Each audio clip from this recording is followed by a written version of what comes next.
All right, Sister Girls Book Club, we are back with another interview. I am super, super duper excited. Today's guest is Miasha Coleman.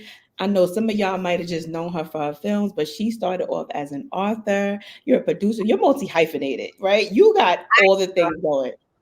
I, How are you I can, doing? I'm good. Thank you so much. I'm so happy to have you. Are you like on a scale of one to Beyonce? How are you feeling today inside? Give me B. Give me Beyonce. Okay, okay. So we're gonna just jump right into it. So I wanted to start from the beginning. So take us back to West Philly, 1442 Hurst Street. What Oh type of wow. childhood? I You're know real. I was gonna take it there. I'm gonna take it there. What type of childhood did you have? And how was little Miasha? Like, what were you like growing up? Okay, so I feel like a lot of what I'm doing now, a lot of people already saw that. They knew that this was kind of going to be my trajectory because I always was a writer. And speaking of, 1442, that's where I used to hang up my poems on my bedroom wall. And my dad took one and submitted it to the Philadelphia Daily News, and they published it. So at 9 years old, I see my name in print, and I feel like I'm a famous writer. And I always, from that moment, knew that that's what I wanted to do. That's what I wanted to become. But in general, I was a good student, like Mhm, an honor roll student. I got all the awards, all the accolades. I mhm, love to learn. I was always like into just knowledge. Like I wanted to know everything that I could possibly find out about things. Um, I was, I'm still a sarcastic person, so I guess you can say I was like kind of like I was like outgoing and like really personable and like doing a lot in my mhm. neighborhood. Like on my block, I would sell things. I had like all these different hustles. I was just very like bubbly, very like friendly, and just a cool girl. I just got along with pretty much everybody. That's so dope. So it's always good to hear like what how people view themselves as a child, right? And to see how those moments of even just your father like taking your work and you're able to see it now published. So it's like I Mm. can do that, even in his own way. Maybe he didn't know it or not. He had that belief system in you to be like, oh, my daughter, she got Yeah, something. he definitely did because that poem was not it. And of course, I was 9, so I give myself grace. But like, if I was my dad, I would have never sent that poem. No. That is so funny.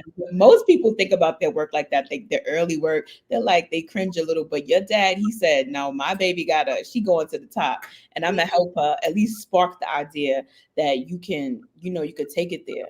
So I'm gonna fast forward a little bit. So you enrolled in Temple University, right? And then you Hmm. begin your journey as a filmmaker, not an author. That was your first your first take into it. And you were moving and shaking. You were working at a magazine. You were doing your journalism, interviewing hip hop artists.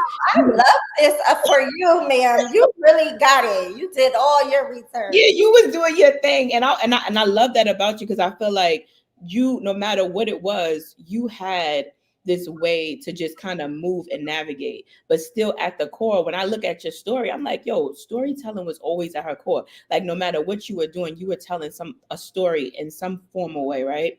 So Yeah. my thing is, so looking back, I always say they're breadcrumbs. And that was the constant thing, your storytelling. So why did you begin with a novel versus starting with a movie? So what happened was, at my college graduation, the keynote speaker was an author, a Philadelphia author, Karen Canones Miller.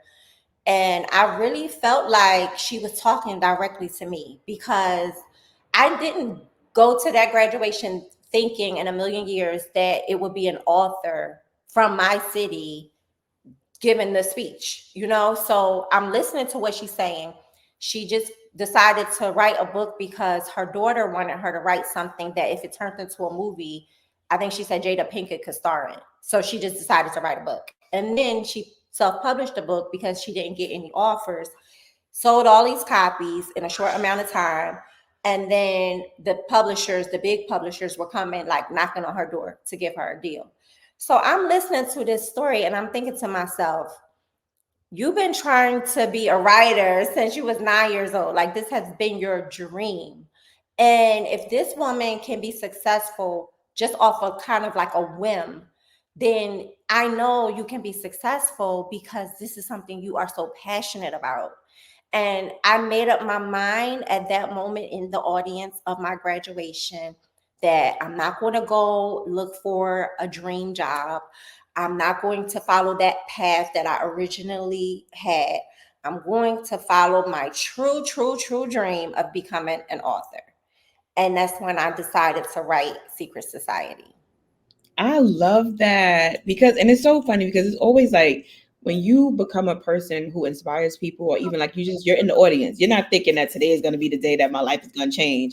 And it's like Exactly. you never know who's going to be the one to spark that moment. And I'm sure for you have been that person for so many other writers and filmmakers and aspiring, especially Black women. And so to have that happen to you in that moment, it really changed the trajectory of your life. And so my next question with that is there's always that moment, right? That is just like, all right, I'm gonna either give up or I'm gonna keep pushing forward, right? Because you did say, all right, I'm gonna follow my dream and I'm gonna start writing. But there's always that one obstacle or two obstacles where you're just like, all right, either I'm gonna succumb to this or I'm gonna just keep it pushing. Do you remember any of those obstacles? And if so, how did you like overcome it to say, I'm gonna get my novel out there no matter what? So I think mine was a little different. My journey was a little different. Fortunately, I didn't experience a lot of rejection. But I do remember times like, okay, when I finished the book, I did reach out to Karen again and I said, you spoke at my college graduation and I was very inspired. I did exactly what you did. I wrote a book and I want to self publish it like you did. Can you give me advice? And she wrote me that I should try to get a deal first and let self publishing be my last resort. So I Googled, like, how do you get a publishing deal? And it was like, find a book publisher who publishes the type of books that you've written. And at that time, we're talking about 2004 um, or 2003. Mhm. And it was only two companies that were publishing street books or urban lit, Terry Woods and I think Triple Crown. So I Mhm. knew Terry Woods from being a fan, and again, she's from my city, Philly. So I was like, okay, I'm going with Terry, and I reached out to Terry's publishing company, following the submission guidelines, and they said like in the automatic response that they usually get back within like 6 to 8 weeks, or it was some time. So I Mhm. kind of just like let that be, and I was just kind of like living life. And then I got a call from them. They really liked Secret Society. They wanted to buy it outright, but they also wanted to see if I had other books because they didn't want me to be like a one hit wonder. Yeah. I lied. I was like, yeah, I got plenty of books. And they was like, well, send me some titles. So now I'm like making up titles off the top of my head. I sent like maybe 10 different titles. And she was like, oh, A Diary of a Mistress. I want to read that one. So I'm like, Mhm. okay, listen, it's not in the shape that I would want it to be in for you to read it. But if you give me Mhm. 3 months, and I said 3 because that's the amount of time it took me to write Secret Society. I'm like, if you give me Mhm. 3 months, I can get it there. So she was like, well, I'll give you 7 because I got to go to LA. She has some business to do. So I'm like, okay. Mhm. So now I write the second book. She absolutely loves it, but it's a lot of time that's passing between us having these conversations and me actually signing Mhm. something. And I remember moments of like going to my husband, like, I don't even care. It wasn't even about the money for me. It was really because Terry Woods was kind of like, that was like the Rockefeller of Yo. that, you know what I'm saying? So I just wanted to be signed like to that company. And I just wanted to have that contract so I could really go tell everybody, like, yo, I'm with Terry Woods. But Mhm. she, like I said, it was just a lot of time. So I was telling my husband, I'm like, what should we do? Like, why are they taking so long? Like, I Mhm. want this to happen. And then he would be like, well, if they don't really, come up with no real dates and times and things like that, then we can just like self-publish it, like Mhm. like Karen did. So we were kind of thinking about that. So when I talk about an obstacle, I guess it would be more of just the waiting game and not having a solid answer or a solid contract. Mm-hmm. But it was never where I felt like, okay, this is if she don't, that's gonna be it for me. I'm never gonna be able to publish a book. It was just like, okay, what's our plan B? Like, what's the move? Like, how we gonna do this on our own? And then of course, God being who God is, that whole waiting process was for me. It was for my benefit. So at the end of it, when she read Diary of a Mistress, she was like, okay, I'm ready. Let's do this. Come up to my office in New York. We're going to sign the contract. It's going to be, I'm going to buy Secret Society outright, and then I'll sign you to a 5-book deal. So I'm like, oh my God. Okay, she gave me a date. It's Tuesday. It's Thursday when I get this information. And I'm like, I'm happy, but I'm nervous. And I can't really explain. I'm thinking I should just be happy and that's it. Yeah, you had that intuition, though. Yeah, the nerves is like, girl, you don't know what you're doing. Like, yeah, you can write, but you don't know the business of being an author. So, like, you could go to this office and they can offer you something that you don't know if it's good or bad. You know what I'm saying? So I emailed Karen again. And I'm like, it's me again. I'm like, you told me to seek out a deal. And that's what I did. And I have this offer on the table. I'm meeting with her on Tuesday to sign a contract. Can you give me any advice? She was like, call me, and gave me her number. And she said, don't sell your book outright. She said, because once you sell it for whatever that lump sum is, you will never see another penny from it. She said it could sell millions of copies. It can go on to be a movie. You don't see one red cent. In fact, she said it won't even say Secret Society by Miasha. It will say Secret Society by Terry Woods. Woo! I'm like, damn, that's crazy. I really don't want to do it like that, you know? So she said, you need an agent. And in fact, my agent lives in New York. Let me reach out to her just to see if she'll be willing to at least go to the meeting with you. Oh my God, thank you so much. I owe you dinner. So she reached out to her agent. Now, mind you, this is December. This is around the holidays. And if you know the entertainment industry, like I know it now, everybody break for like a month. Nobody is trying to do nothing new when they about to go on their vacation. But Karen, her rapport with her agent is good enough with her agent. So, okay, well, let me just read the first few pages. And in her mind, she thought she would read a few pages, not really be interested enough to represent the work and be able to say, well, I did my part. But she got hooked on Secret Society. Read it in like hours, then read Diary of a Mistress in the next few hours and was like, I want to represent this girl. So literally over the weekend, she had me on the phone with different publishers who were just trying to get to know me.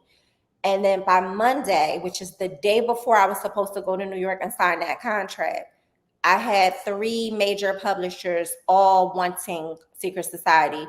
They were bidding for it. It was a bidding war. Of course, out of respect, my agent went to Terry Woods first to get her offer. And Simon & Schuster ended up being the highest bidder.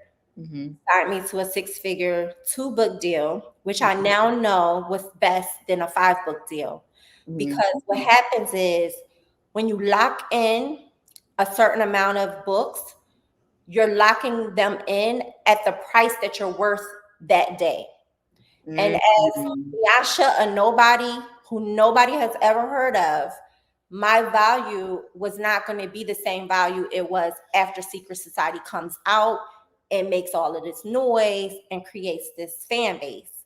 So now I'm locking myself into a price that I'm not going to be worth 3 years from now, but I'm stuck in that price because I signed a 5-book deal. So now I'm going to have to do these 5 books at the price that it was worth the first book. So I learned that and I was like, you know what? I'm so thankful that I didn't rush the process. I'm thankful that she did take her time because that gave me time to have a whole second book, which was leverage when it came to getting a book deal with the majors. They thought that was, oh, she's coming in with 2 complete novels already? Oh, and she already has an offer from somebody. We don't know who, we don't know how much, but somebody wants her, so we got to act fast. So yeah, the holiday is right here, but we got to move on this quick. And Mm-hmm. that's how my story unfolded, and I was able to be blessed with a six-figure deal off the rip, without self-publishing, without rejection, without having to make a name for myself. Yo, that story is so bomb because number one, you waited. Like I always text, like, and I think to myself, whenever you have that nudge or you just feel like, I don't know, push, like I want to go because it just seems like the best deal. Like you said, Terry Woods, in that time, Rockefeller, you want that chain, you want to say that you got, that's one of the goats, right? Yeah, And then it was just like to have that wherewithal because you are new to the block. And a lot of times people see the newness and they like, oh, we see her coming from a mile away, but you had the brain power to be like, hold up, let me pause this for a minute and let me double back. And yeah, Karen, shout out to Karen because she a for real, real, she for really real. took a moment with you. And I think that's what I love about this, like the book community, like black people, especially black women. We'll take that moment because it's like, girl, don't like give yourself a chance and let me put you on game. Because Yeah, a lot of people wouldn't have done that. They would have just been like, exactly, good luck, good luck. See you at the, at the top at the finish line. exactly. And I think, you know what I mean, that you were able to, and it tells a lot about the story that we're gonna get into in a minute, but it tells about the power of your pen out the gate because that story, literally, when you read it, when you watch it, it's like, yo, I haven't seen this. And so that's my next question. You published that in the early 2000s. Hmm. Society. It's a book about two women, but the catch is like the thing that the secret is that they're transgender women and they like, they moving and shaking. They out here being some savages. They get the money, they get the catching licks, and they got about the bag.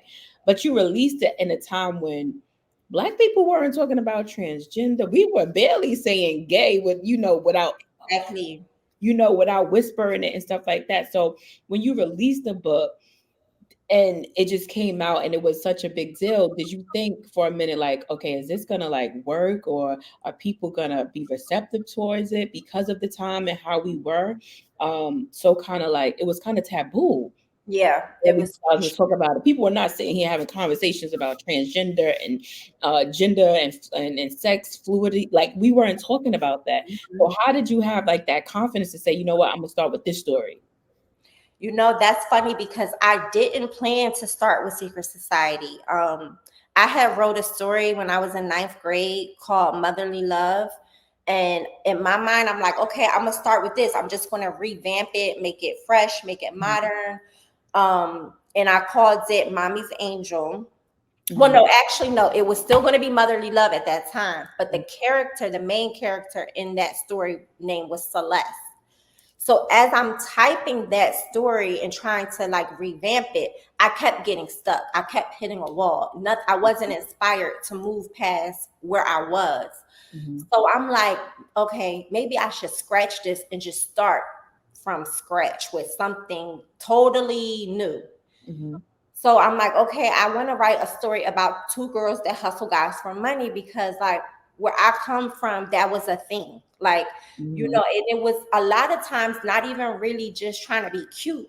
It was a lot of times where we grew up in an era where the crack epidemic like hit a Mhm. lot of people's homes, including my own. Both of my parents were addicted to drugs. Mhm. So I think at one point in our time, in our lives as young Black girls in the inner city, we felt a sense of desperation to Mhm. make it out of that broken home, Mhm. live a better lifestyle. Mhm. And through the way we saw fit was through guys with money. That was Mhm. just a reality for a lot of us. Mhm. So being as though I had seen so much of that and I had known that mentality, I wanted to write about that. Mhm. And in the very first page of the book, I write the consequences that occurred from these Right. girls tricking niggas out of their money. Oh, I'm sorry if I'm not saying You can say that, girl. We are grown over here. that. So I try to be professional. So when I wrote those consequences, they were very severe. And I was like, come on, like what will really make a man do that to a woman? It got to be deeper than he found out she cheated or he found out she was just using him for his money. Like it got to be something deep.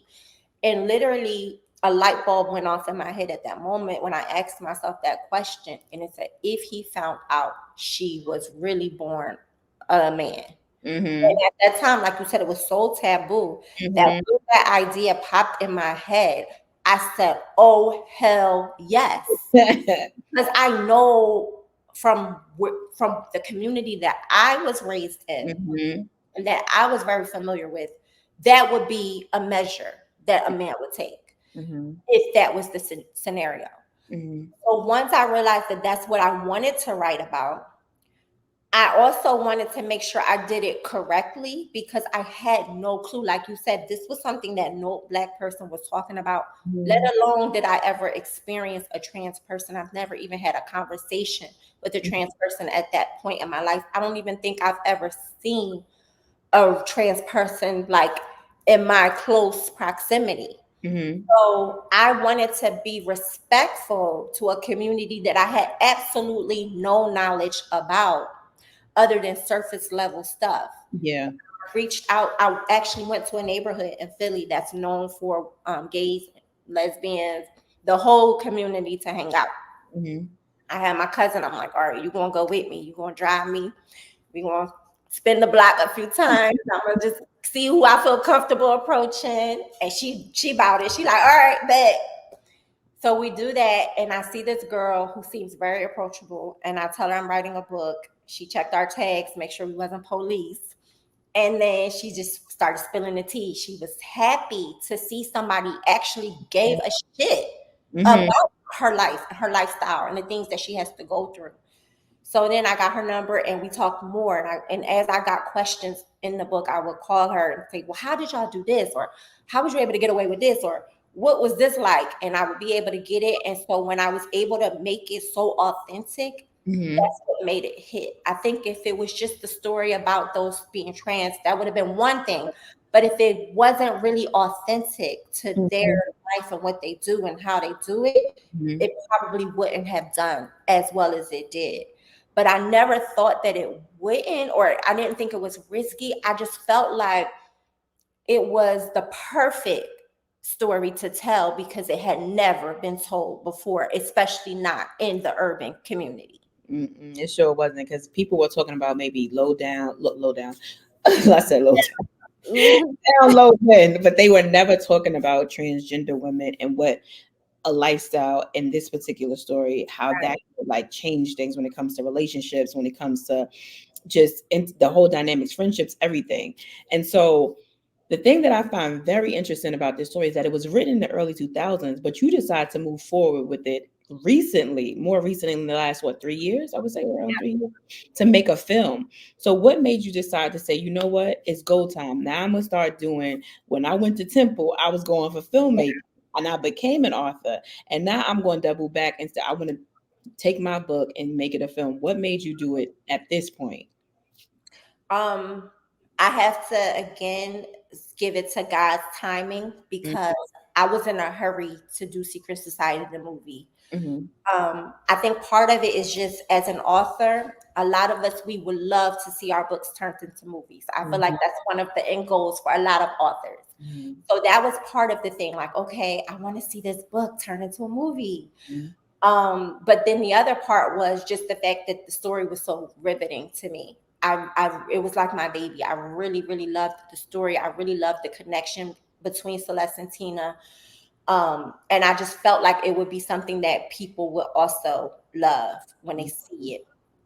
So I used to, well, first my husband and I produced the stage play version of it because we kind of was at that point. I think Tyler Perry was just getting big in the stage play arena. Mm-hmm. And we were like, okay, let's do the stage plays, and then that can maybe catapult into movies. Yeah. Did stage plays, and they did amazing. Mm-hmm. We did them in Philly, and then we took them on the road to Atlanta. And then we would get people reaching out, wanting to option the book, and I was like super excited because this was what I was, Mm-hmm. what it was all about for me.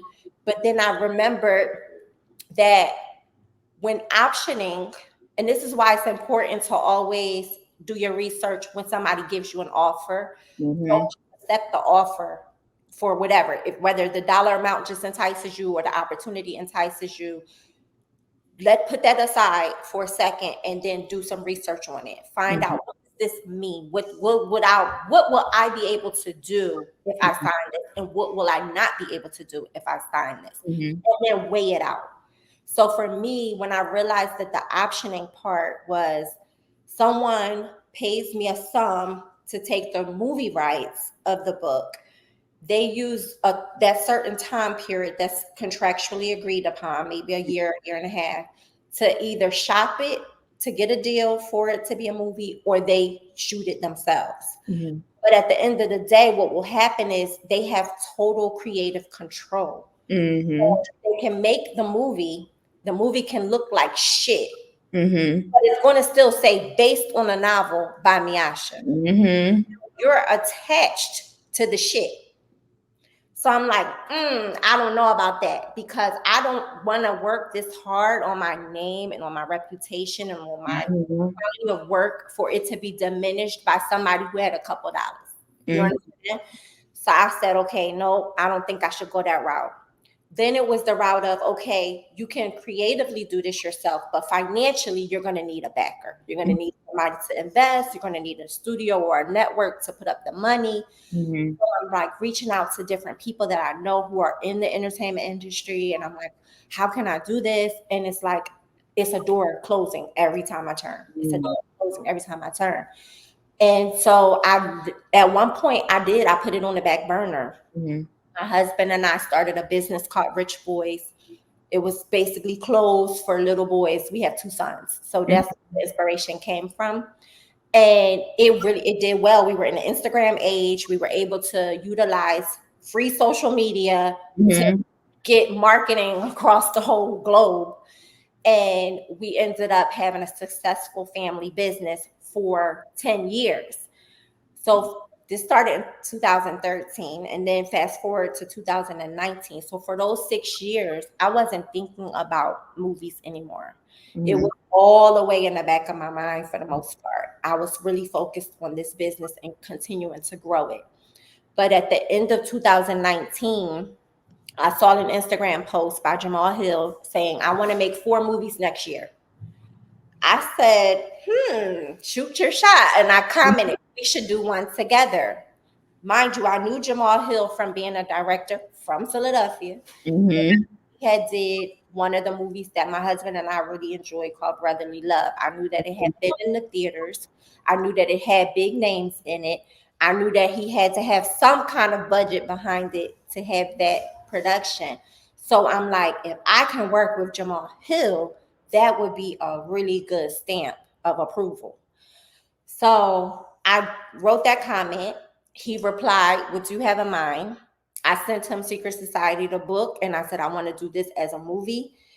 He read it and was like, I need to be a part of this. I want to be first to bring this to market. So whatever we got to do, let's do it. I'm on board. So with his yes, I took that to my husband and I'm like, babe, you know how we've been wanting to do the movie? I think this is our time, because look, Jamal Hill wants to be a part of it.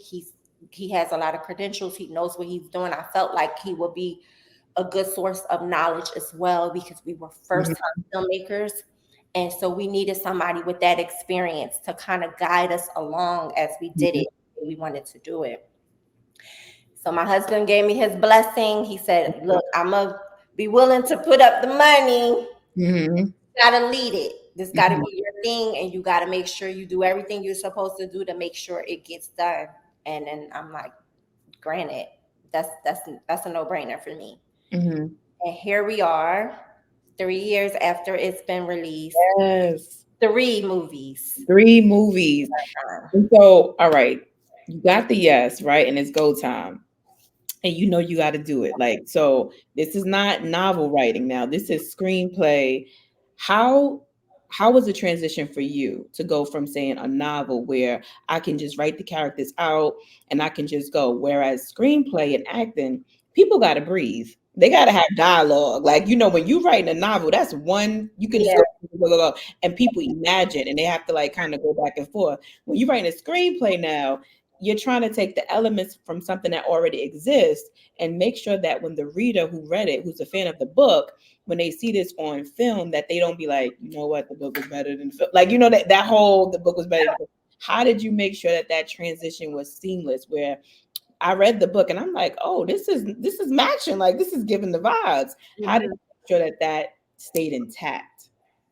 It is a challenging thing to do. It Mm-hmm. really is. Even to this day, after 3 scripts, it's still a challenge. Like I'm working on a script now that's based on another book of mine, and I keep finding myself going back and changing things because it is very difficult when you already have something that exists, like you said. You're trying to, you're having to already compact it, Mm-hmm. because with a book, like you said, you can go all over the place. Your imagination can run wild. But when you're talking about putting that now in an hour and a half to 2 hours with a budget, you have to be like, okay, you got to pick and choose. Okay, some of the stuff can't make it. You know what I mean? They might not be able to go to the moon, but Mm-hmm. where can they go? You know what I'm saying? So that part was challenging. I'm picking what stuff from the book makes it into this screenplay and what stuff do I have to leave behind. And I think I wrote like 3 different versions. Mm-hmm. I wrote a version first that had pretty much everything from the book in the movie, and it was just all over the place. It was too much. Mm-hmm. Then I said, okay, let me scale that all the way down, because the budget that's coming out of that is millions and millions and millions of dollars. And I Mm-hmm. don't have that right now. So scale it, let me scale it back. And then I scaled it back to where I felt like it got stripped of too much. It felt too basic. And I'm like, no, because these girls was really like, they was really living that life. So It like was I the can't glow. sick. So then I found a happy medium that allowed me to have a lot of the elements that showed their lifestyle, but also make it more driven on their friendship and their relationship and the things that they internally was going through. And I think that was what made it a really, really good script, where it still could resonate with the readers, even though some of the things that they read was taken out. But the big thing that drew a lot of people to the book from all walks of life, and that did it with the movie as well, is that compassion that you end up having for these 2 girls who really ain't doing the right thing, but somehow you still root for these girls. And I They were my girls. They yes, I was rooting for them. I'm like, technically, we're not mm, supposed to be rooting for the bad guys, but are they really bad? right. And I love that about them. So my next question is, all right, we got the movie, right? We're there. Some people look down on Tubi. Like, I know that Tubi is one of those places. They be like, it's like a Tubi movie, and they give a lot of flack, or they'll call it like a low budget film, or they feel like it's not going to be able to compete, right, with the high level movies and what they deem. But low budget to me really is just a definition of having a smaller budget than going with a big production company. It really is just a starting point. However, when we watched Secret Society, wasn't nothing low budget about that film. Like, you know what I mean? It was all the things. I was like, from the fashions to the jets, I was just like, how, like, I think a lot of people appreciated that. One, that you waited. Two, that you can tell that it was thought about from step to step to step, even down to the cast. These Mhm, were beautiful, like gorgeous girls, and they were not holding back. You mhm. even got like, I mean, you got Yeah, the legends up in there. And yeah. so when you think about it, did you feel some type of way knowing that it would be on Tubi and how people perceive Tubi to be, and how and you still put it on anyway, and it did triple platinum? Okay. Right. This is a good, I feel like everything has a story. It really does. Because when we finished Secret Society 1 and we were thinking about where we were going to distribute it at, we had a call with some people who actually, one of the guys was like the president of Tubi at the time. And the person that connected us to this guy was like, so they were so enamored by the film, the production quality and everything. They were like, I'm taking it to this person because he's the president of Tubi. I know we can get a deal on Tubi. We didn't even know what Tubi was at that moment, but we're like, okay, let's talk. We're willing to hear. So we talked to him, and he said that this movie is too big for Tubi. And it's him who's the president of Tubi. So we're like, well, damn, if he thinks that shit, where can you take it? He was like, I'm thinking about taking it to Lionsgate.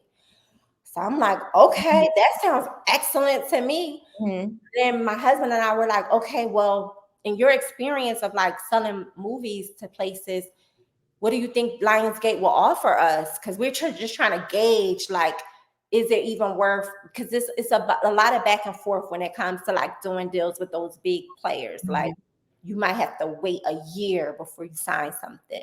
And we knew that we wanted to release the movie around the 15th anniversary of the book. So we were like kind of up against time. So we're like, well, let's just see if it's even worth us waiting. What do you think a ballpark number would be for a film like this from first-time filmmakers? So he gave us an example of somebody who's really well known, Damon Dash, and he was just like, they gave him like $250,000 for his movie. I can't remember the name of the movie, but we're like, wait a minute, hold on. So we're like, okay, let's think about it. We started looking at other platforms that you could do it on your own, and Amazon was the one and only big network that allows independent people to put their project on their platform without there being a licensing deal. You still own all the rights to it. It's just split, right?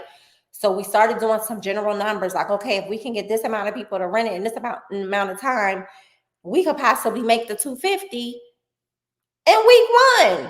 So like, do it.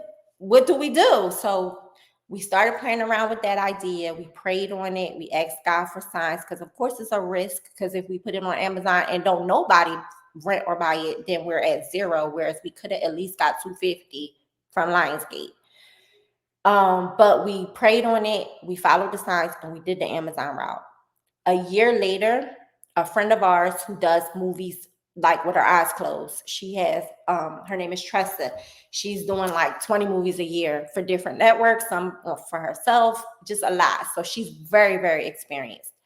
And she was already like rooting us on through this process, really happy for our success with what we did with Amazon. And she came to us after the year of it being out on Amazon and was like, listen, I know y'all don't really mess with Tubi like that, but I'm telling you, I got some movies up there and they do numbers. Like, I'm telling you, if you let me put Secret Society up, it's been out a year already on Amazon, so it ain't going to be, let's just put it up and see. So we're like, all right, cool, especially because we were focused on part 2 at that time. So we weren't really even promoting part 1. We were more so promoting part 2. So we're like, go ahead, do it. Trust him, do your thing. And a week after she put it up, she called and was like, I just wanted to talk to y'all about these numbers, because I wasn't even going to look at them yet because it's so soon, but I was already looking at some stuff. So I'm like, let me just see what Secret Society doing. And she showed us the numbers for the first week without us promoting it. And we was like, too big. What's up? Hey, big head. Like, it's a whole different vibe. But I do know that it has that stigma attached to it. But at the same time, I know what I bring to the table. If I can show the people that's used to watching low budget, especially for Black films, I myself, I want to see Black people do independent movies on a scale that Hollywood do, because I know we are capable of doing that. We know how to get the hookup. We know how to make $0 look like $1 million. You know what I'm saying? So that was my thing with going into this, doing it ourselves. I wanted to make sure it did not look or feel like an independent Black low budget movie. I wanted people to see that we are capable of giving that type of quality, still with a lower budget, because they consider what we do in low budget, but we're giving the feel of a big budget film. So I wanted people to see that. So you go on Tubi and you're used to seeing this, that, and then you see this, you're like, oh, but wait a minute, we are capable of doing this. This ain't all we can offer. And a lot of times it's just about getting your money up and like being able to have people back you. And I think a lot of it's a grace that needs to be given, because it's like it's hard to even write a book and then get a book and then try to make it a movie, and then when you get to the movie, try to market it and like give it to those It is. pieces to do all of that. And I think we got to start giving each other grace as Black creatives, so that when we got to start somewhere. Like people don't start at everybody don't start at Lionsgate. Some people got to start at the That's beginning. for sure. But I also think that people gotta not go into it with just wanting to make a fast buck, because they mess it up for the people who really want to do something Mm-hmm. and just don't have the means to do it on a larger scale. And you got people that's just like, oh, everybody making money on Tubi. Let me go grab my iPhone. Let me go grab everybody off the couch. We're going to make a movie. And then that kind of taints the water for the people that might not have the budget, but they have a good story, or they have, a good concept and they want to bring it to fruition. So it's like the gift and a curse, because when you allow too much access, you will get a lot that you have to sift through. Mm-hmm. Very So true. I think it's a little bit of both. We definitely should give ourselves grace, but I think going into it as a creator, go into it with the intention of making the best project that you can make. Mm-hmm. Not, oh, let me just make any old thing and throw it up and try to make some money. Like, don't be lazy in that way. Mm-hmm. I got it. And that makes perfect sense. All right. So the preparation, you got the script, the cast, the crew, the costumes, the hair, the makeup, the sets, the Girl, sets, doing all this. all of that. How did y'all manage it, especially going into it as your first film and you didn't have that experience? Were you guided, or was it kind of just like hit the ground running and we'll figure it out? Like we're flying the plane and building the plane at the same time? A little bit of both. Mm-hmm. So we decided, okay, yes, we're going to do it. We're going to make the movie. I remember my husband was like, let's reach out to this guy we used to use for our promo videos for our business, for our clothing line. He would do all our little promo, like 15-second promo videos that we would put on Instagram. And he's really good at doing that. So we're like, let's reach out to him and see if he can get like 2 other guys and we can shoot this movie. Mm-hmm. And when we talked to Jamal was like, we didn't tell him that part of the plan. That's between us. We're gonna have Calvin and we're gonna shoot this movie. Mm-hmm. But Jamal was already telling us, okay, I'm gonna need y'all to gonna need a producer. I'm gonna give you this guy I worked with before. He's based in Miami. He's a good person that you need to connect with. Oh, you're gonna need a first AD. What the hell is that? A first assistant director. Mm-hmm. Okay, why we need that? We got you. I'm telling you, just trust me, because you're gonna want somebody that does this, that, and the third. Mm-hmm. Okay, we'll talk to him. Okay, you're gonna need that. So we were getting this guidance, right? Mm-hmm. But because we're still working with our own money, we're like, do we really need this person? Do we need that person? Can't we just? But we also, once we talked to the different people that were referred to us, we got good vibes from them. We understood what their position was and how important it was and how much it would help us. So we trusted. We trusted the people that we put in position. Mm-hmm. We were able to negotiate really well, partly because this was the middle of COVID. This wasn't 2021 after COVID had died down. This was in the heat of the heart of COVID, where we were still like wondering what's going to become of the world. So nobody was working at all. So we were able to negotiate good rates with everybody, because they'd rather be working and get something than not be working and get nothing. And so all of those things worked in our favor, and us listening and trusting the people that we did hire and put in position. Like even when we got our camera department, so it was like one guy we reached out to, he comes with 10 guys. Mm-hmm. It's like, well, what do that person do? The grip and the gaffer and the stuff we didn't know nothing, but we had to trust. Okay, if you want a good project and you want it to be done right, you got to trust this. Permits, we need permits. It's nobody on the streets. It's COVID. Let's just pull up, grab the cameras out, get it guerrilla style. No, you don't want the police come and you in the middle of the scene and they shut you down. So it was like all of that give and take. It was a lot of give and take. And we are fortunate that we listened, because on the day that we walked in to that first set, The first day of shooting, I remember, and me and my husband, we're hands-on people. So we get in the trenches, like we putting on all the hats, we don't mind. But I remember walking to set, and there was somebody outside that met me to take my temperature, give me a mask, sanitizer. I'm like, oh, this is cute and professional. Then I go in, I see everybody already like set up, and it's breakfast for all the cast and crew, and it's crafty, which I didn't know what crafty was then, but I know now it's like snacks and stuff along throughout the whole day for your cast and crew. And I'm seeing the room for the makeup, and the room for the hair, and the room for the wardrobe. And I'm just like, wow, this is really, I felt like I didn't have to do anything. I felt like I was in good hands. I felt like these people got me. They got it all straight. I don't have to come in here and be like, okay, we need to be doing this. Who's doing that? I didn't have to do that. So I realized, I'm like, you know what? That's good that you trusted these people with their guidance. And it's good that you followed and said, okay, let's do it your way. Because these are experienced people, and Yeah. you're not, and they knew what to do. They knew what I was going to need, and they made sure that I got what I needed. Of course, being hands-on and being the executive producer, a lot of hats I still had to wear, like the wardrobe, like, but that was just because budget purposes. It's like, do I pay $10,000 for a wardrobe stylist to come and put the clothes on these girls and pick out the clothes for these girls? Or do I pay $10,000 for the clothes that I see that I like for these girls, and I put it on my damn self? So it was moments like that where you had to give up something to get something. But for the most part, it was just like, everybody that was in position to do a job, they not only did that job really well, they also reached out and helped other areas. It was no egos on that set, from the cast or the crew. We developed such a strong bond, like a real true family.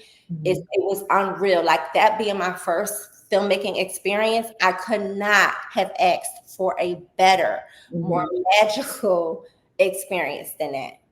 And you see it in the, like, when y'all did the other interviews, or when y'all did the red carpet that you created, and like it looks like a camaraderie. It doesn't look like, girl, when she get off this red carpet, don't speak to me, don't talk to me. It looked like y'all were actually friends and cool with each other, and y'all were rooting for each other. Even now, like, if I go on one of the actresses' pages, I'll see you, or I'll see one of them on your page, just rooting you up and bigging you up.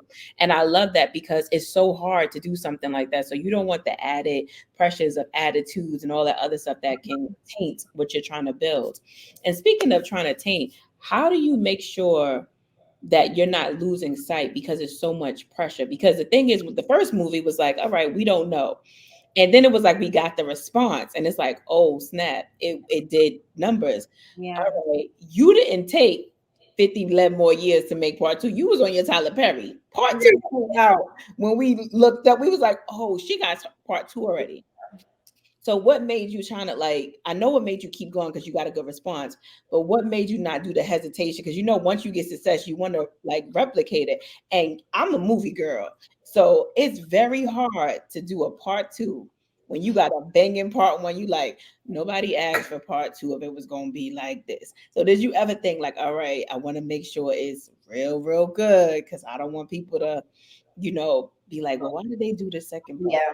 How did you keep up the momentum without getting distracted by like the outside noises? That's a really good question, because I did struggle with that. First of all, when I did part one, I never anticipated doing a part two or a part three. Like, even though the books come in a trilogy, I still did not plan to do the movie version of that trilogy, because part one I felt was just such a big deal. And there's no way that no matter what I do, could I outdo the jaw-dropping secret that came at the 10-minute mark in part one. So that was the biggest pressure for me, is like, I cannot outdo part one no matter what I do, because that secret alone is what did it. You understand what I'm saying? So I didn't want to touch it. But like you said, the response, it was like, give us part two or die, bitch. Like, so I'm like, gotta do what I gotta do. And I when I was sitting down to write the script for it, I just felt like, okay, I just asked myself a series of questions like, you can't top part one, so to speak, but can you build upon it? Can you take Celeste's journey in a direction where people still root for her? They still Mhm. care. They still want to know what's going to happen in her life and how she's going to turn out. And then bringing in another character that's supposed to have this bond with Celeste. I'm like, I don't want Cece to replace Tina. I don't want them to have a relationship that's competitive with the relationship she had with Tina. So I'm not even going to create that type of relationship. It's going to be more of like Celeste has now evolved into the Tina role for another young girl that Yeah. she takes under her wing the way Tina did for her. And then, of course, I did not want to get rid of Tina because she was a huge. I mean, when I tell you that people love them from Tina to this day, they're like, "Come on, she wasn't dead for real. She was just I was up." so I was like, wait, hold up. Maybe she was dreaming. I really was like, all right, she gonna snap out of it. And this is gonna be like the moment. And I just kept waiting for the moment. And I was just like, y'all really She's just took her going. out. Like, She's it's a going. wrap. But that's why I was like, I cannot do a Secret Society 2 without Tina. It's no way that can happen. But I'm like, but how do I bring her? And so Mm-hmm. creating that moment of her being like Celeste's conscience when Celeste was in peril or Mm-hmm. just going through a deep, dark place and letting Tina be that guiding light for her. I felt like that was the most appropriate way to do it. And then I felt like that would allow all of the viewers a chance to say their goodbyes to Mm-hmm. Tina. I was about to say to give us closure. None of us got the opportunity. Celeste didn't even get that opportunity to say Mm-hmm. goodbye to her friend. And so this gave it that opportunity. And I felt like if we could do that, if I could create a story that shows Celeste's journey after Tina, but still give us closure in that moment to say goodbye properly to Tina, then I feel like we did a good part too. And so that's how I just based it on that alone. I didn't think about none of the pressures and all of that. I just said, as long as we can give them a good closure for Tina and a story that they would care about for Celeste's journey, then we can do a good part too. Yeah, that and you did a hell of a Thank job. you. One Thank question you. that I have that has been asked 1,000 times, or know you have been asked this or wanted to speak on it, is that the women in the film, they're cisgender women, they're not transgender women. And I feel like Mhm. at one point when people found that out, it was just like, girl, why didn't you do blah blah blah? But they didn't know that you basically you went to the community and you actually had their help and feedback, right? So once you were able to get that out, has it been a better, like, have they made peace with that? Like, okay, like I get it. She didn't use this transgender women, she used gender women, but you let us know, like, I didn't just do this blindly. I went to the community and I asked them and they helped guide me, right? So Mhm. how has it been now, especially because you got part two, part three, you Right. know. I think even in the beginning, when people actually watched the movie, I think a lot of the response was coming from them hearing stories like, Hmm. oh, I heard she did this movie about trans and then used no trans. And then I heard the reason why she didn't use no trans was because the men on set was transphobic. So they Mm. were just responding to stuff that they had heard. And then when they watched the movie, they was like, oh, but damn, she did a hell of a job. She really shed the light on our situation in a way that we would have never gotten the light shown on it before. And then when they were here, so I did get to interview with different people, specifically trans women like T.S. Madison and Japanese Faces who does makeup. When I got to interview with them, and I had already behind the scenes explained to them because they wanted to know, and Mm. rightfully so, what was like, I'm not going to judge it. I want to know first, what was your reason? And then we can go into dialogue about Yeah. why that's a good or bad idea. So when they heard my reasoning, and then when I was able to express that reasoning in those interviews, a lot of people was like, oh, damn, I get it. And Mm. I've gotten so much love and so much positive response from people who actually saw the movie and Mhm. people saw those interviews and understood the reasoning. But that was a big thing for us when we decided to do the movie, was how we were going to portray the two main characters. Were we going to use trans women? Were we not going to use trans women? And there were multiple things when you write your list of pros and cons, right? And the first thing I thought about was the trans woman that I would have loved to do it, like Amaya Scott. She was already big. Like, they know this is a trans woman because she's famous. And so as soon as they see her, they're going to know this is a trans woman, and we're going to lose a population of people who just don't feel comfortable watching a movie about trans women for whatever their reasons are. And I wanted them to see this because I knew those were the ones that counted. The trans community, the LGBTQ community as a whole, they know this struggle already. They've been around this their whole lives. They've had to deal with some of the things that these characters have had to deal with, or they know somebody personally who has had to deal with this. So this isn't going to change their minds or their hearts one bit. But the people who don't, who are like how I was before I wrote the book, who just don't know nothing about the trans community and what they have to deal with, those are the people I wanted to bring on this journey and say, look what they go through. Feel something for these people. Let's make this world safe for them so they don't even have to be hiding and being secretive, and then nobody has to deal with these types of outcomes. And how would I get them to sit through that for them to get that moment of, wow, damn, I feel bad for sis? How would I get them to get to that moment if they don't know off the top? That's true. So that's what I said.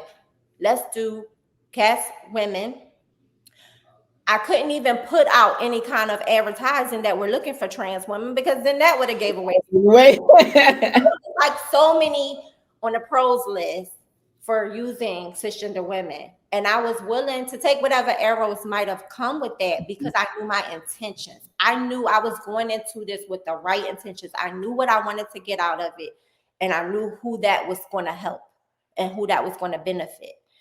And I felt like if that's my intention, then I did my part and God will take care of the rest, because I know my heart was genuine and what I was trying to achieve.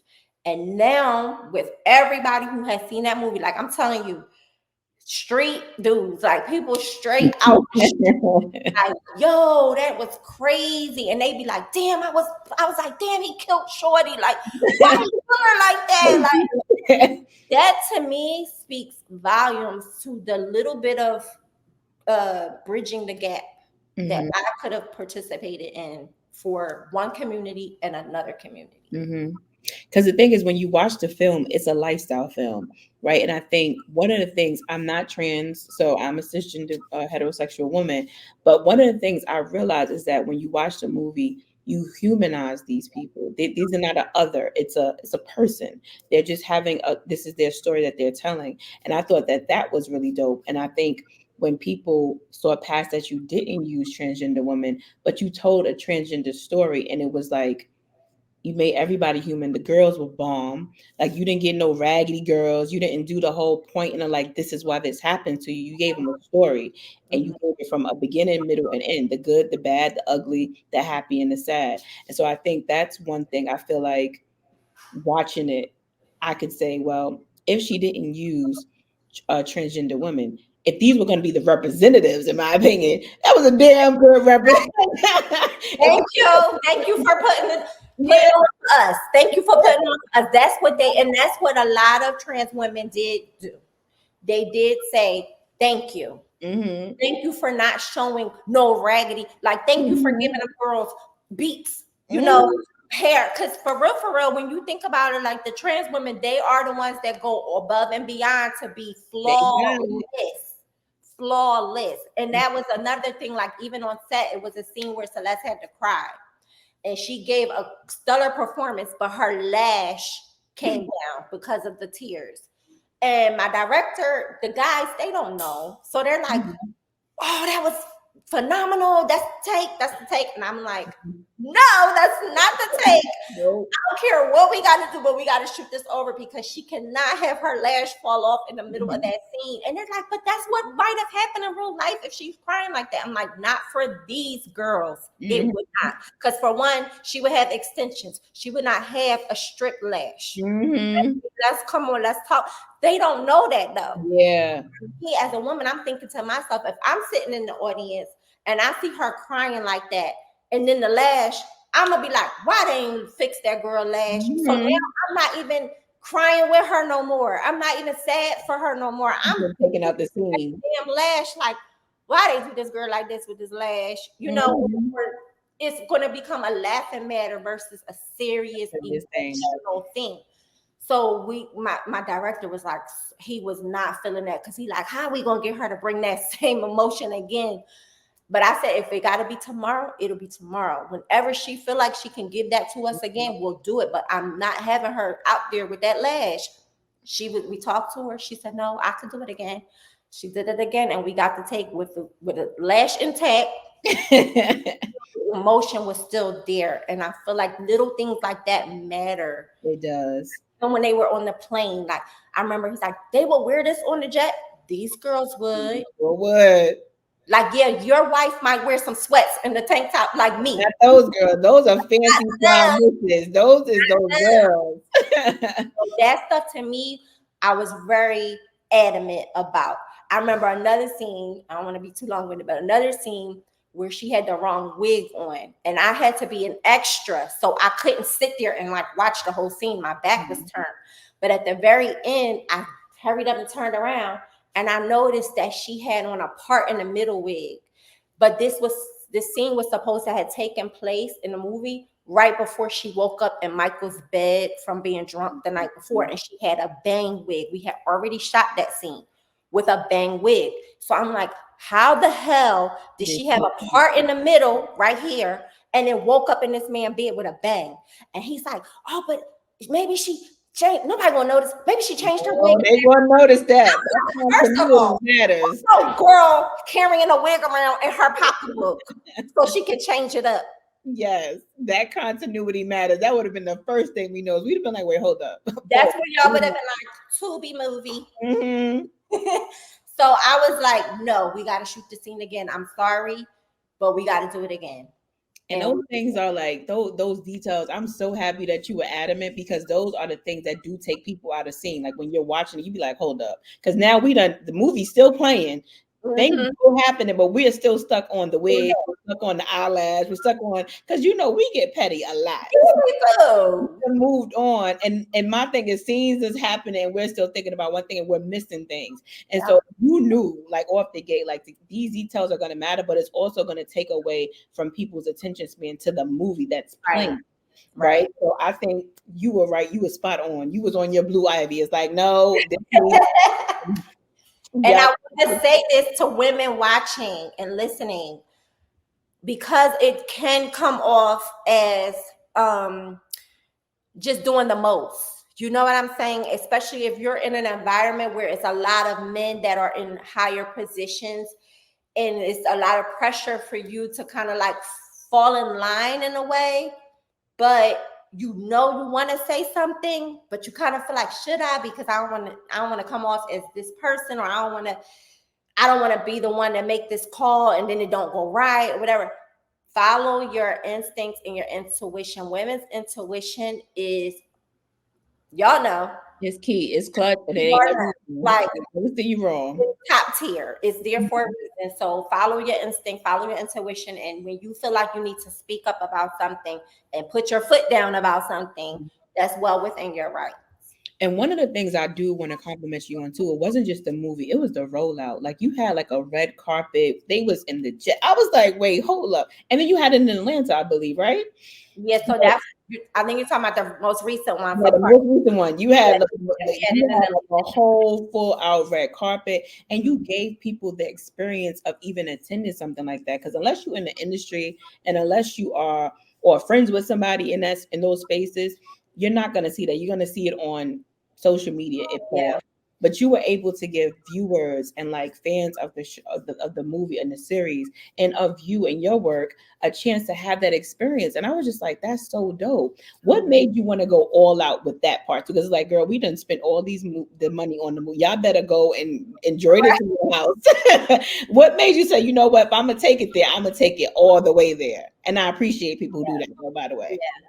That goes back since the books, because for one, I gotta kind of blame being like raised in West Philly, because I feel like with West Philly, everything is a show. Like, at least when I was growing up in West Philly, it was like as soon as you walked out your door, you felt like you walked onto a runway show, and you had to have your best on. You had to be like popping. You know what I'm saying? So everything you did had to be popping.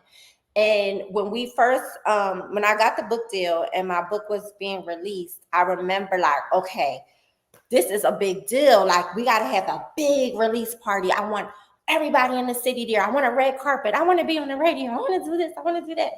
And my husband, he's the same as me. So it's like, you damn right. Like, this is small shit. It's going to be a big grand thing. And we just, that's how we did everything. The plays, you like, if you ever go back and see, we have all the luxury cars lined outside the plays. We had the fire breathers, we had the Jabberwockies. That was back in that day. That Oh yes, the I'm dancers. aging myself, but The dancers, the Jabberwockies was like the winners of the American Best Dance Crew. Mhm. And so we had them on the red carpet doing all of their moves as people walking into the play.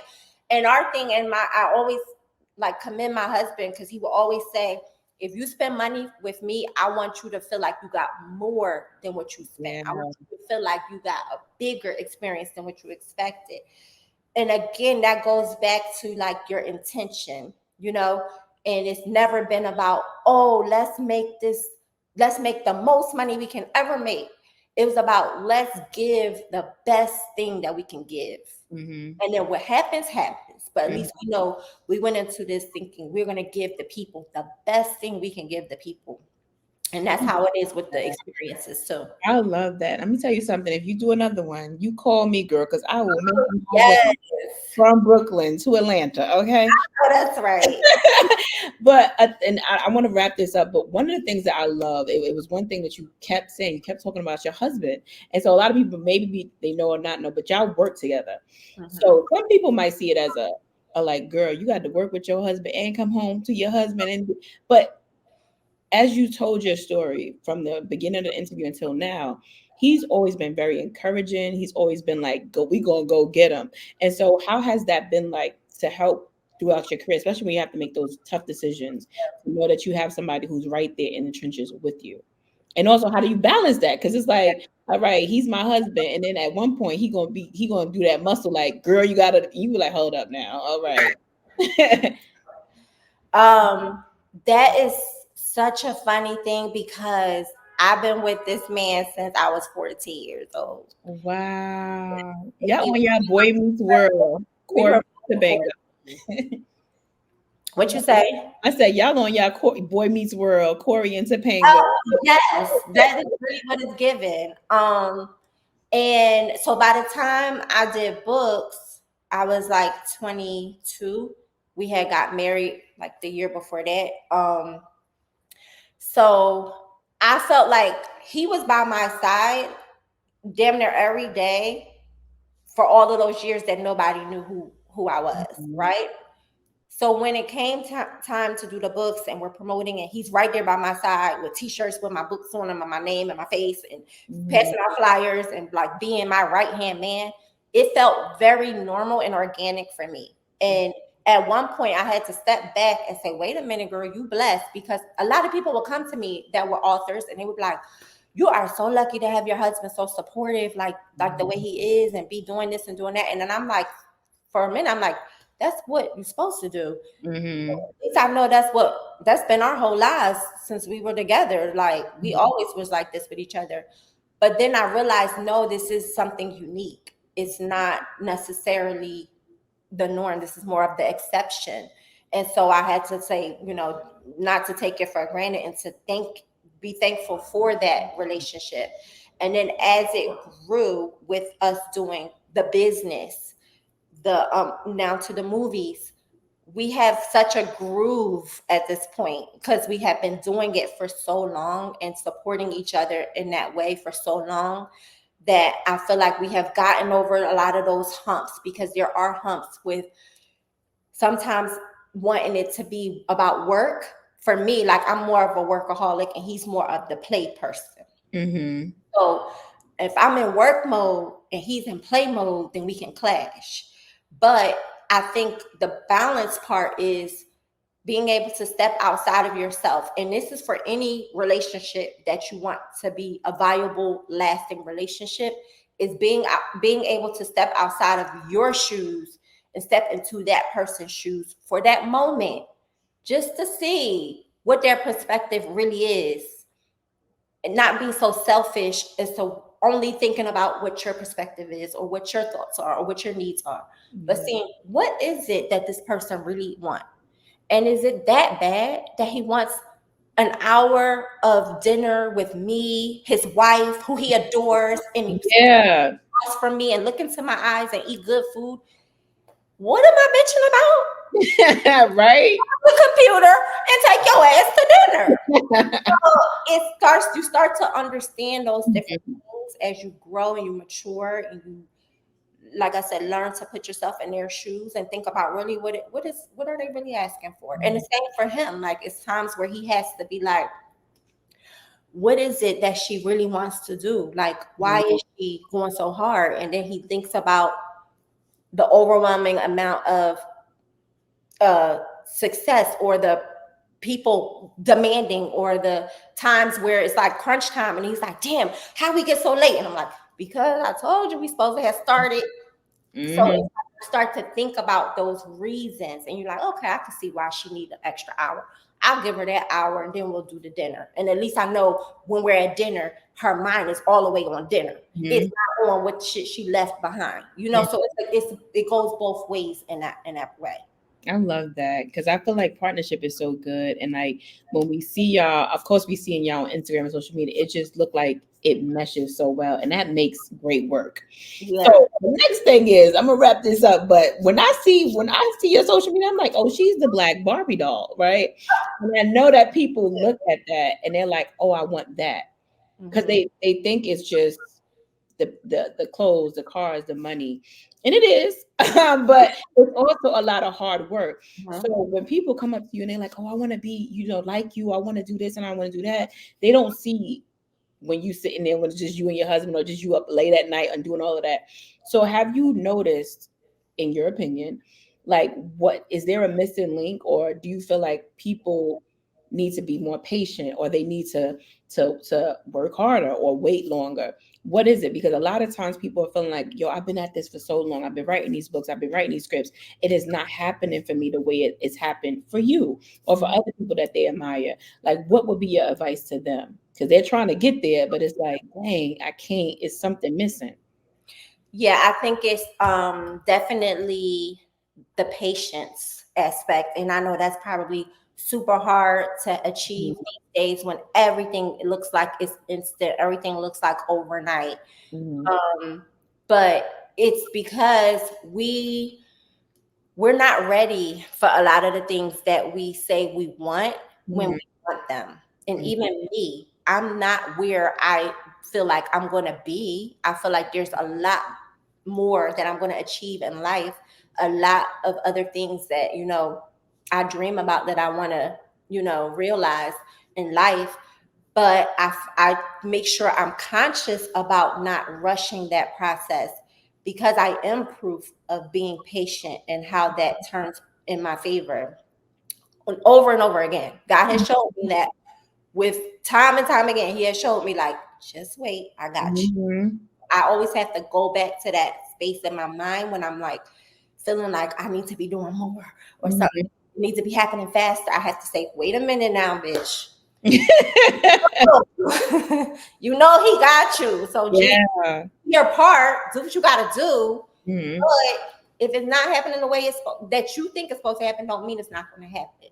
So the patience part is first and foremost, trusting the timing that God has laid out for you, and then learning in that process too. Because the longer it takes you to learn, the things you need to learn, the longer it's going to take God to give you what you're asking for.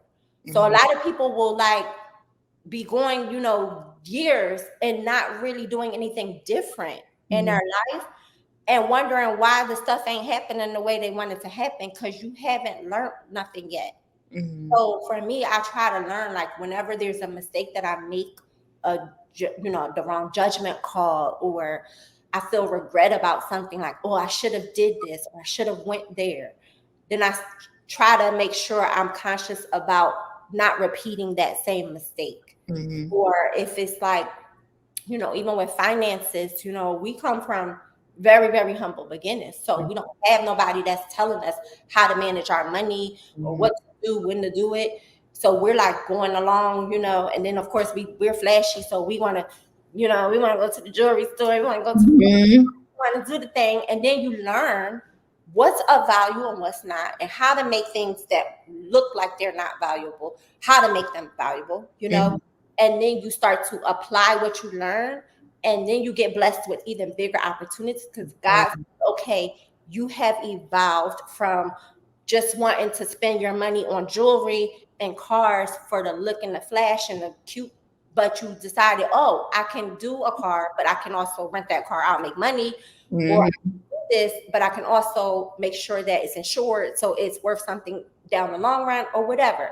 And then when God sees that you have learned and you have evolved, you made some different conscious choices, and it's like, okay, you're ready for the next level. Here you go. So you have to be patient, but you also have to learn and work and grow so that you can show God that you're ready for that next level. I love that. That's a great response. So what do you have coming out? What is up next, and what is your hope for your legacy and what you want to build? Because we see the books, we see the films, you got clothing already. So what else is coming down the pipeline, and what do you hope for your legacy will be? That's something that I've been questioning myself a lot lately because with Secret Society, when like a lot of my colleagues were like, okay, what you got next? And it was always Secret Society. It was Secret Society 2. Oh, what's next? Secret Society 3. And then I would always be like, okay, after Secret Society, that's when I'm going to give myself the time to really know what it is I want to get out of this whole thing. So now that I'm in that space and I'm presented with so many different opportunities on a daily basis, and I'm like, some of them are like, oh, I want to jump at this. And then some of them are like, no, that's not for me. And I'm like getting pulled in all these directions. I'm like, what do I really want out of this? Because I feel like if you know what you really want, then you know which moves to make. Right. So I'm in this space where I decided I want to make only passion projects.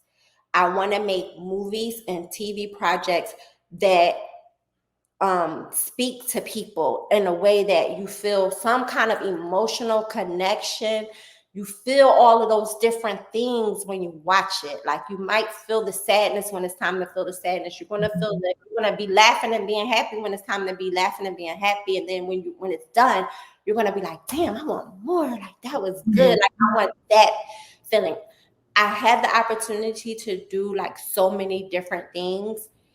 And I'm like, I don't want to just do so many different things. I just want to do the things that I really, really feel strongly about, that I really feel is going to hit home with people, some way, shape, or form. So that's kind of the decision that I've made like recently, where I said, okay, I want to just do passion projects. And I mean that to say like projects that I feel like are so good I can put my name on them with pride, like with pride, you know what I mean, and stand behind them and march them into the rooms like this is my shit. And I know people gonna want to know: are you going to be taking on other people? Like if they got a book, a movie, a screen, they got something. They like, I feel like she could just the way you shot their shot. It was like, are Yeah, you going to be letting people shoot their shot to you? yeah. And I feel like to whom much is given, much is expected. So like I'm open to people reaching out to me, and they do it all the time, and I give as much feedback as I can give. I'm very open to receiving other projects because at the end of the day, we are trying to build an empire. So it's going to take more than just me being the one writing. Because if I'm the only one, guess what? It's going to be like, how long is it going to take to do the next book? I am looking for people that have projects, books, whatever the case may be. But because I am kind of not going to say picky, but because I have made up my mind that I want them to be passion projects, although a lot of what I receive are good concepts, good premises, well written, I always give them like some kind of guidance with it. But if it's going to be me that actually produces it, it has to be something that just speaks to me, that like tugs at me. Mhm. I got you. And all Yeah. right, these are flash questions. That means you first thing that comes to your mind. All right. Okay. So writing in the morning or at night? Night. Girlfriends, the show Girlfriends, or living single? Oh, um, living single. Martin Luther King or Malcolm X? Malcolm. Series or standalone? They can go either way, but I love a series. Okay. Atlanta or Miami? Miami, and I feel so guilty saying that. I love Atlanta, but Miami is beach, it's palm trees, it's vacation all the time. Is it Uchi Wally or One Mic? Um, one mic. I Okay. And the like last Valley nights, but one mic is my core. okay. And the last question is who is Miasha? Ooh, Miasha is a wife, a mom, a homeschool teacher, a business owner, a filmmaker, an entrepreneur, a friend, a sister, um, a go-getter, God-loving. So when you say multi-hyphenated, like that's for real. Like that's my life every day, balancing all of these things with grace and ease because of my spirituality. My spirituality has put me in a place of so much peace. I know who I am, I know what I want, and I know how to get it. And you've been doing it. And I just want to say thank you. And I wish you the very absolute best. And I want God, everything blessing that you need to get from God, you're going to get it. And I hope it just makes your creativity soar because it's already doing that. And it's inspiring so many women. And I know that you're going to take that responsibility and do what's necessary to move the needle forward for our culture and Yeah, for us for because you have been putting us on. Everybody like, yeah, girl, that's her, that's that girl. And so thank you. Tell people where they can find you, more your work, to follow you and everything else. sure. Definitely. Secret Society 1, 2, and 3 are on Amazon Prime. Secret Society 1 and 2 are on Tubi as well. Part 3 will be there soon, but for now it's on Prime and MiashaProductions.com. You can find me on Instagram, Miasha Official or Secret Society Movie.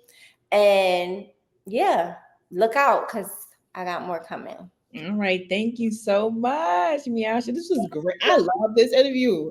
Oh, thank you. I enjoyed myself.